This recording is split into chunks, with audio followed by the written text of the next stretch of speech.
اب رہیں چین سے بے درد زمانے والے، سو گئے خواب سے لوگوں کو جگانے والے۔ دیکھنے کو تو ہزاروں ہیں مگر کتنے ہیں ظلم کے آگے کبھی سر نہ جھکانے والے۔ مجھ پہ تحقیق میرے بات کرے گی دنیا، مجھے سمجھیں گے میرے بعد زمانے والے۔ محافظ ختم نبوت، محافظ ناموس رسالت صلی اللہ علیہ وآلہ وسلم، امام خادم حسین رضوی رحمۃ اللہ علیہ سن 1966 میں صوبہ پنجاب کے ضلع اٹک، تحصیل پنڈی گھیب کے گاؤں نگا کلاں میں زمیندار گھرانے میں پیدا ہوئے۔ آپ رحمۃ اللہ علیہ کے والد کا نام لال خان اعوان ہے۔ آپ رحمۃ اللہ کے 2 بھائی 4 ہمشیرے ہیں۔ امیر المجاہدین علامہ خادم حسین رضوی رحمۃ اللہ علیہ نے کچھ جماعتیں گاؤں کے اسکول سے پڑھی، پھر دینی تعلیم حاصل کرنے جہلم چلے گئے۔ اٹک سے جہلم کا تعلیم کا یہ سفر 1974 کی بات ہے۔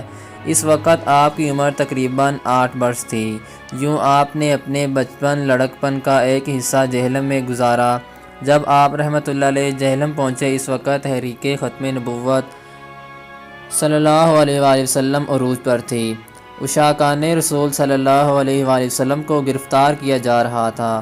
وہاں کے مدرسہ میں آپ نے حفظ قرآن پاک کا آغاز کیا۔ قرآن پاک حفظ کروانے والے استاد کا نام قاری غلام یاسین تھا جو نبینا تھے۔ ان کا گجرات سے تعلق تھا۔ بعد میں آپ نے قاری محمد امانت علی صاحب سے بھی قرآن حفظ کیا۔ 12 سپارے آپ نے جامعہ غوثیہ اشاعت العلوم سے حفظ کیے۔ باقی مشین محلہ نمبر 1 پر واقع دارالعلوم سے حفظ کیے۔ 4 برس کے عرصہ میں آپ نے قرآن حفظ کر لیا۔ اس وقت آپ کی عمر تقریباً 12 برس تھی۔ پھر آپ دینا چلے گئے جو کہ گجرات میں ہے۔ وہاں آپ نے قرات پڑھی اور 1980 میں لاہور چلے گئے۔ مزید تعلیم آپ رحمۃ اللہ علیہ نے لاہور میں حاصل کی۔ 1988 میں مدرسے سے فارغ التحصیل ہو گئے۔ قرآن پاک حفظ کرنے کے علاوہ آپ نے احادیث شریف پڑھی، درس نظامی کورس کیا اور فارسی عربی زبان پر عبور حاصل کیا۔ مدرسے میں پڑھائی کے دوران آپ علامہ اقبال رحمۃ اللہ علیہ کو پسند کرنے لگے۔ 1983 میں ہی بابا جی نے کلیات اقبال پڑھ لی۔ یوں اس نو عمری میں آپ نے اقبال کے افکار کا مطالعہ شروع کر دیا۔ بعد ازاں آپ نے علامہ اقبال رحمۃ اللہ علیہ کے مرشد مولانا روم رحمۃ اللہ علیہ کو بھی پڑھا۔ امام احمد رضا خان بریلوی رحمۃ اللہ علیہ کو بھی پڑھا۔ امام خادم حسین رضوی رحمۃ اللہ علیہ کے متعلق اہم معلومات۔ قائد ملت اسلامیہ علامہ خادم حسین رضوی رحمۃ اللہ علیہ بچپن میں نہ شرارتی تھے، نہ کسی سے لڑتے جھگڑتے تھے، بلکہ آپ زیادہ وقت پڑھائی میں لگاتے تھے۔ آپ رحمۃ اللہ علیہ کے بھائی محترم کا کہنا تھا، آپ بچپن سے ہی ذہین تھے۔ آپ رحمۃ اللہ علیہ کو کھیلوں سے دلچسپی نہیں تھی، سیر کے لیے مینار پاکستان جاتے تھے۔ آپ رحمۃ اللہ علیہ کا بچپن سے آخر تک کا معمول۔ قائد ملت اسلامیہ علامہ خادم حسین رضوی رحمۃ اللہ علیہ ہر رات وضو کر کے سورہ محمد شریف صلی اللہ علیہ وسلم اور تسبیح فاطمہ پڑھ کر سوتے۔ بابا جان کا کہنا تھا، یہ مجھے کسی پیر نے نہیں بتایا، بس بچپن سے دل کیا پڑھنے کا اور ساری زندگی آپ کا معمول رہا۔ آپ رحمۃ اللہ علیہ کے والدین۔ آپ رحمۃ اللہ علیہ کے والدین آپ سے بے پناہ محبت کرتے تھے۔ آپ کے والد صاحب کا انتقال 2008 میں ہوا۔ بابا جان امیر المجاہدین علامہ خادم حسین رضوی رحمۃ اللہ علیہ کا کہنا تھا، ایک دن لاہور جانے کی اجازت طلب کی۔ انہوں نے کہا چلے جاؤ۔ ہمیشہ کی طرح گردن پر بوسہ دیا، لیکن اس دفعہ ایک کرنٹ محسوس ہوا۔ وہ پہلے بھی بوسہ دیا کرتے لیکن کبھی ایسا محسوس نہیں ہوا۔ بابا جی کہتے ہیں کہ میری چھٹی حص نے کہا شاید یہ آخری ملاقات ہے۔ پھر وہی ہوا، رات گزری، صبح ظہر کے بعد بابا جی کے والد کا انتقال ہو گیا۔ بابا جی فرماتے ہیں کہ یہ میری زندگی کا مشکل ترین مرحلہ تھا۔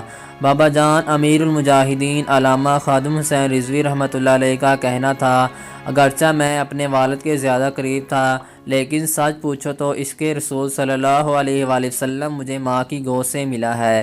میری والدہ اٹھتے بیٹھتے صدقے یا رسول اللہ صلی اللہ علیہ وآلہ وسلم کہا کرتی تھی۔ یہ جملہ میرے لاشعور میں بس گیا۔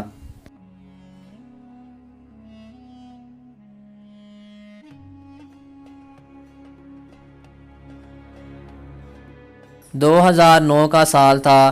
بابا جی کے بڑے بھائی امیر حسین گاؤں میں ایک مسجد تعمیر کروا رہے تھے۔ آپ رحمۃ اللہ علیہ اسی سلسلے میں گاؤں جا رہے تھے۔ آپ نے فجر کی نماز کلر کہار کے نزدیک بھیرا کے مقام پر ادا کی۔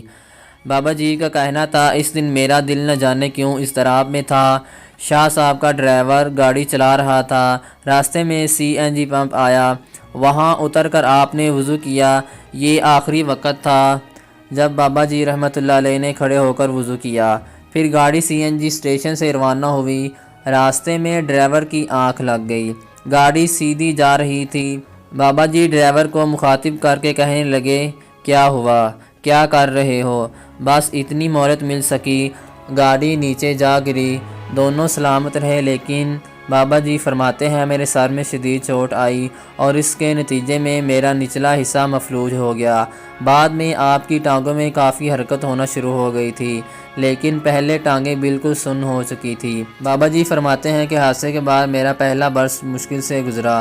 حادثے کے دوران امیر المجاہدین علامہ خادم صاحب رضوی رحمۃ اللہ علیہ درود شریف پڑھ رہے تھے۔ آپ رحمۃ اللہ علیہ کہتے ہیں، شاید اس لیے اللہ نے میری جان بچائی۔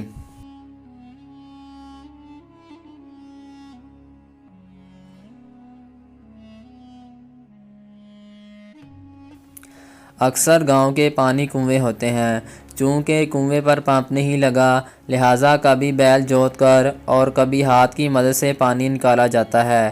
بابا جی فرماتے ہیں کہ رات کا وقت تھا، میں نے پانی بھرنے کے لیے کنویں کی ڈور کھینچی اور کنویں کے اوپر سے چھلانگ لگا دی، لیکن آپ رحمۃ اللہ علیہ پار نہ کر سکے، کنویں کے اندر جا گرے۔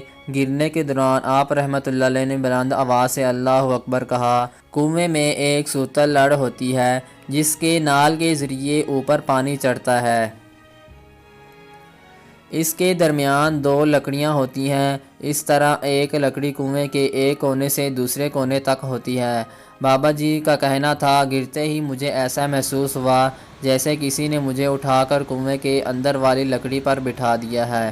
بابا جی کنویں کے ساتھ ساتھ ہاتھ رکھ کر آہستہ آہستہ باہر نکل آئے۔